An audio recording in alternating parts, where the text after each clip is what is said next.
first on the residential side, great to get the deposits, right? You got your 10% deposit when you get started, or 10% deposit to book, and another 30% to get started, and then good luck, collecting on that other 60%. You lose all your leverage by finishing the project as a contractor, and then all the leverage goes over to the person, the purchaser, and they may have started a project that was a little bit bigger than they expected, or for various reasons, there's no way to collect, and it makes it very, very difficult for contractors. And then, one other thing that I thought maybe I'd bring up, and I'm sure you've probably picked up on this, and maybe you have some comments, is with commercial projects, there's always that 10% holdback at the end.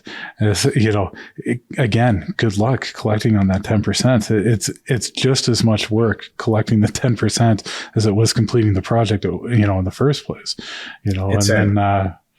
Sorry, go ahead there, Zaid. Yeah, I know. I was going to make a comment there.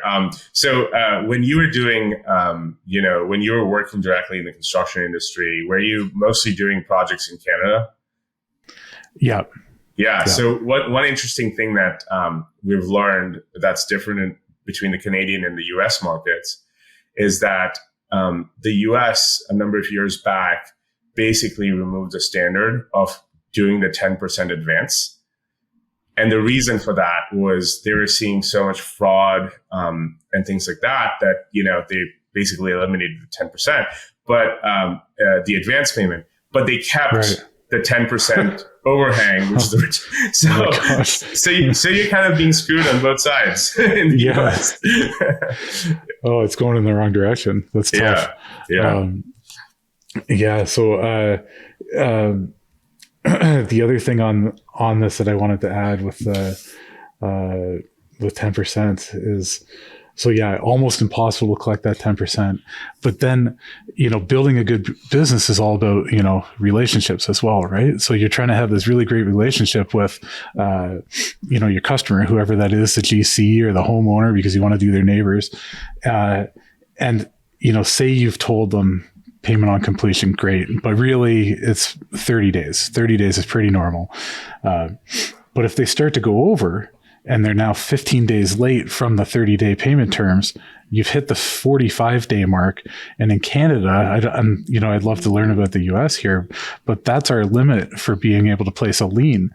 So you can have this really great relationship with a GC or with, a homeowner that you're building a landscape for, in my case.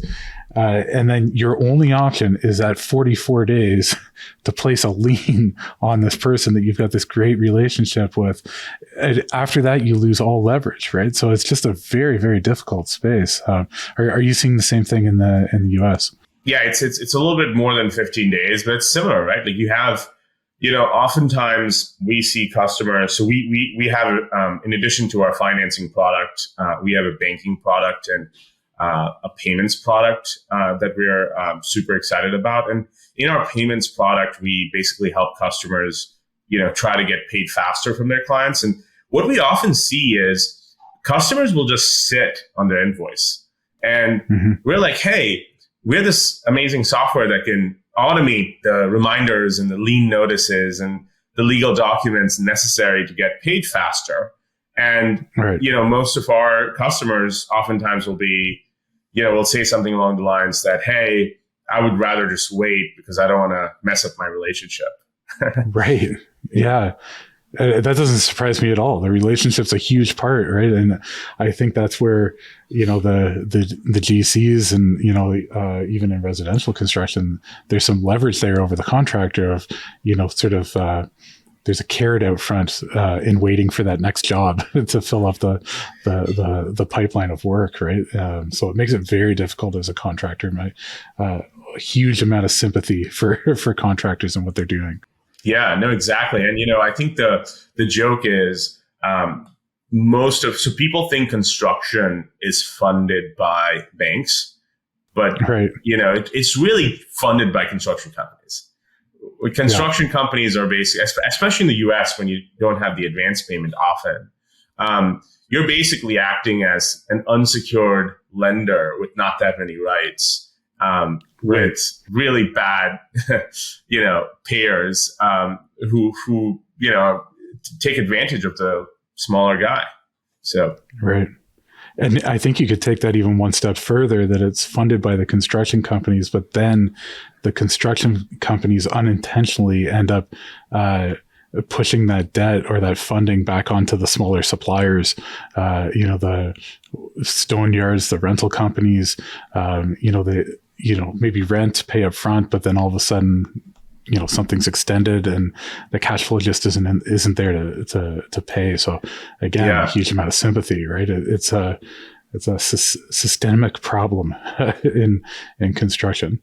The wildest theory I've heard about this is, not to go into conspiracy, but the wildest theory here, which is kind of hilarious to me, is the larger general contractors, the ones that have billions in revenue, that employ, thousands of smaller companies, because they are large, they get really great lines of credits from banks. So banks are giving them literally hundreds of millions of dollars. So they have the capital to play around with. And that is why they're the ones winning all the projects, because they're the best financed, best insured, et cetera, et cetera.